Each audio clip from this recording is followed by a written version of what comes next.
what are you doing here now? I thought I had defeated you, once and for all. Today I had brought some video that is so dumb, I need you to roast over. Honestly, I regret banning all the high IQ YouTube videos and promoting all this liberal garbage that is total shit I can't even watch. But Susan Horseface won't let me upload based high IQ content. Okay, YouTube.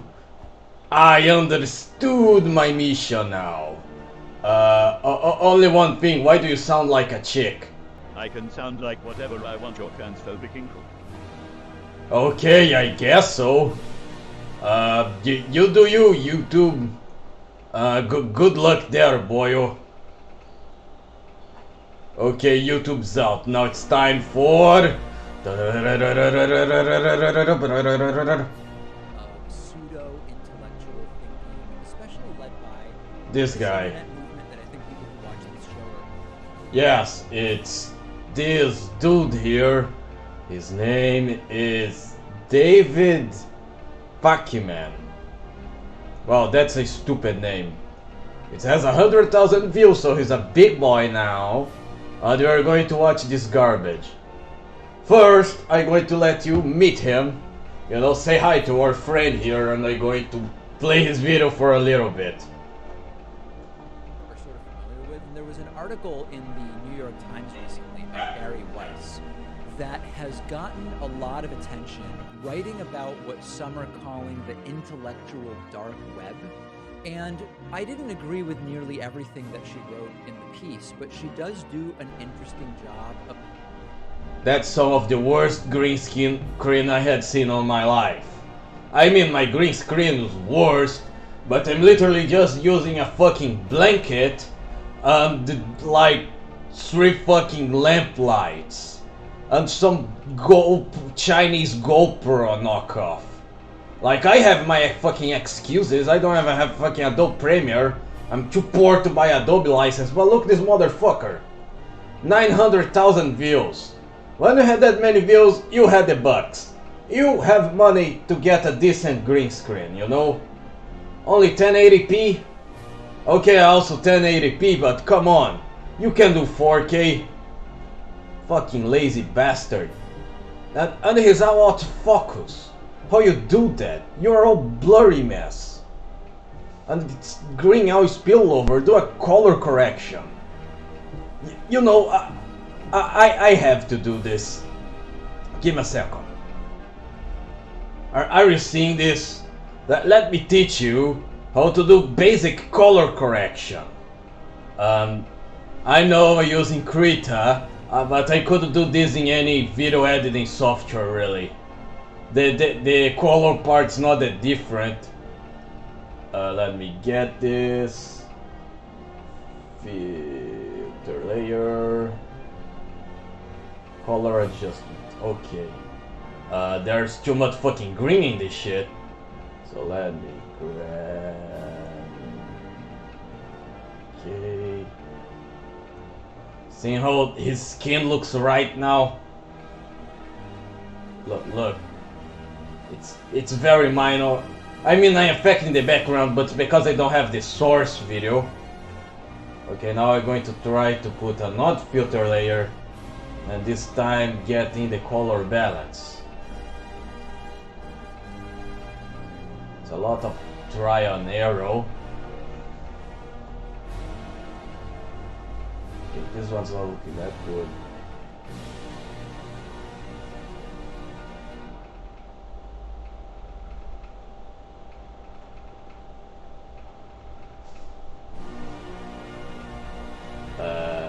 I try here. There's not a lot I can do with this garbage.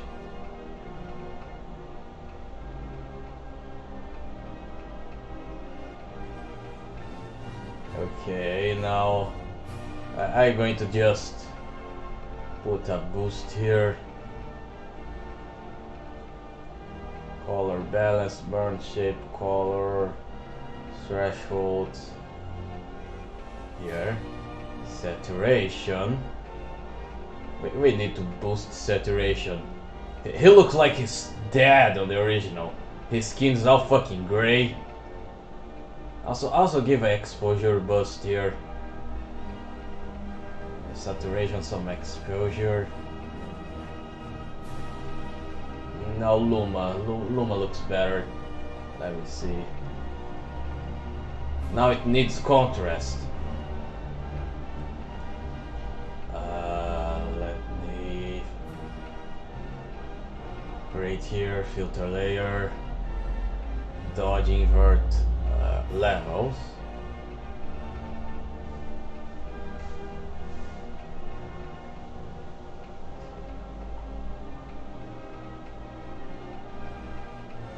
Hey, look this. He don't look like he's dying now. Is it that hard? Also, let me try some sharpen filter. Okay, it was too much sharpen, but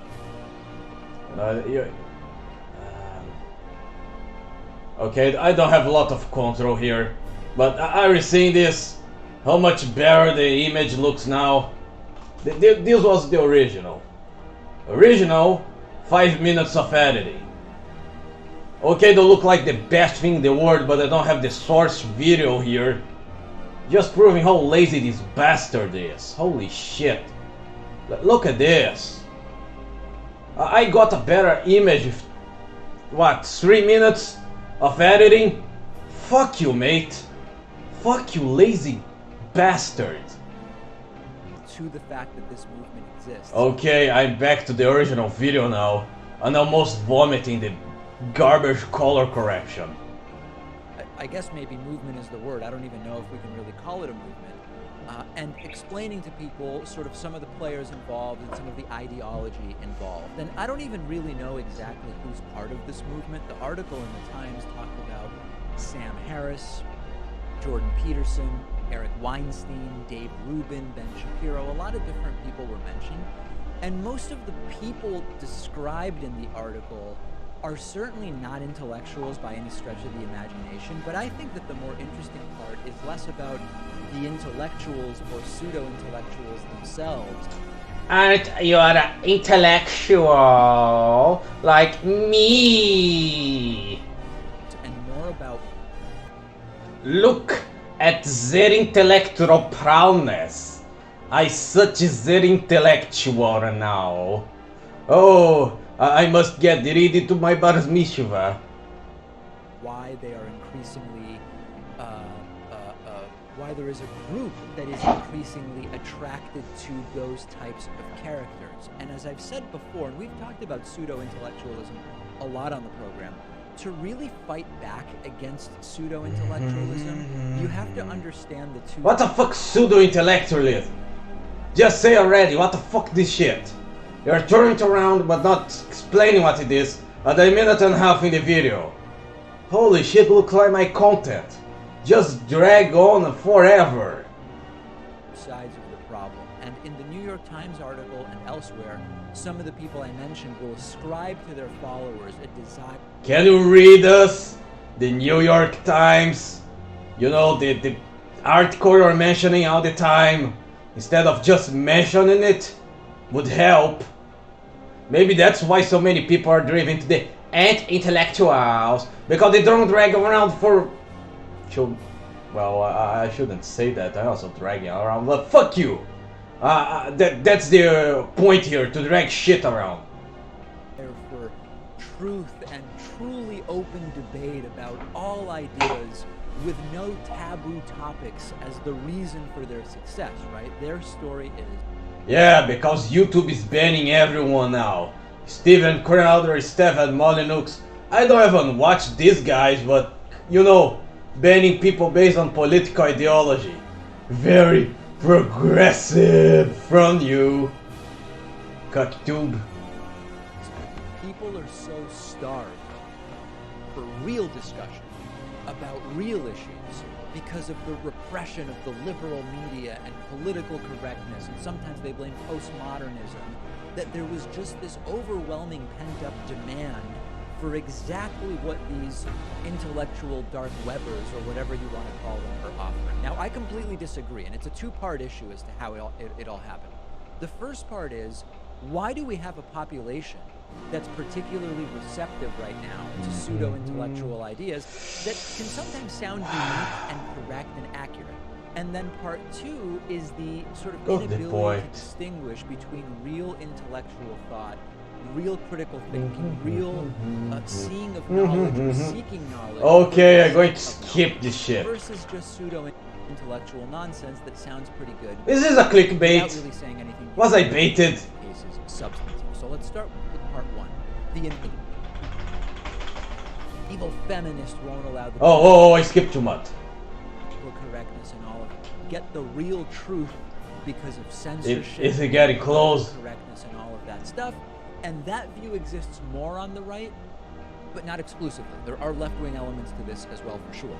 There are people on the left who have also fallen for movements like men's rights activism, that they won't get the truth about the oppression of men because evil feminists won't allow the truth to come out, or SJWs or whoever. Then there's the question. Okay, is it going to get in the topic of neo-oppression?